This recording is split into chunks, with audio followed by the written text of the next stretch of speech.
తమిళనాడులో వేల ఏళ్ల నాటి చరిత్ర బంగారు కాంతులతో వెలుగులినింది. ఒక పురాతన ఆలయం తన గర్భంలో దాచుకున్న అపరూప రహస్యాన్ని ఇప్పుడు బయటపెట్టింది. అవి కేవలం నాణేలు కావు, చరిత్ర పటాన్ని మార్చిన ఒక సామ్రాజ్యపు సజీవ సాక్ష్యాలు. మరి ఇన్నాళ్లు కాలం దాచిన ఈ స్వర్ణ గని వెనుక ఉన్న రాజులు ఎవరు? పురావస్తు శాఖ అధ్యయనంలో ఏం తేలింది? వేల సంవత్సరాల నాటి చరిత్ర బంగారు కాంతులతో కళ్ల ముందు నిలిచింది. తమిళనాడులోని తిరువన్నమలై జిల్లా జవ్వాదుమలై కొండల్లోని ఒక శిథిలమైన పురాతన శివాలయంలో పునరుద్ధరణ పనులు జరుగుతుండగా బంగారు నాణేలు బయటపడ్డాయి. అయితే సమాచారం అందుకున్న పురావస్తు శాఖ అధికారులు ఘటనా స్థలానికి చేరుకుని నాణేలను స్వాధీనం చేసుకున్నారు.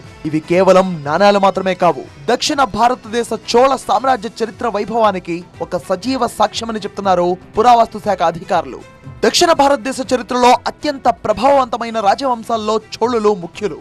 వారి కాలంలో కళ, దేవాలయ వాస్తు, ఆర్థిక వ్యవస్థలు అత్యున్నత స్థాయిలో అభివృద్ధి చెందాయి.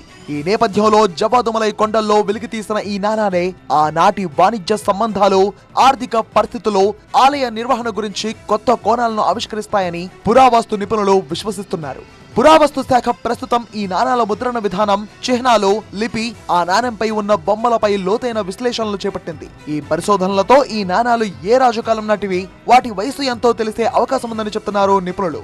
యుద్ధాల సమయంలో సంపద ఆక్రమణకు గురికాకుండా భద్రత కోసం ఈ ఆలయంలో దాచి ఉండవచ్చని స్థానికులు అభిప్రాయపడుతున్నారు. తమ గ్రామానికి ఇంతటి చారిత్రక ప్రాధాన్యం ఉందని ఊహించలేదని గ్రామస్తులు ఆనందం వ్యక్తం చేస్తున్నారు. ఇక ఈ ఆలయాన్ని పురావస్తు శాఖ అధికారులు తమ ఆధీనంలోకి తీసుకుని పోలీసులతో భద్రతా ఏర్పాట్లు చేశారు. ఈ ఆలయ పరిసరాల్లోనే కాక సమీప గ్రామాల్లో కూడా తమ పరిశోధనలను విస్తరించాలని నిర్ణయించింది. ఈ ప్రాంత చరిత్రకు సంబంధించిన మరిన్ని కీలక ఆధారాలు లభిస్తాయని అధికారులు ఆశాభావం వ్యక్తం చేస్తున్నారు.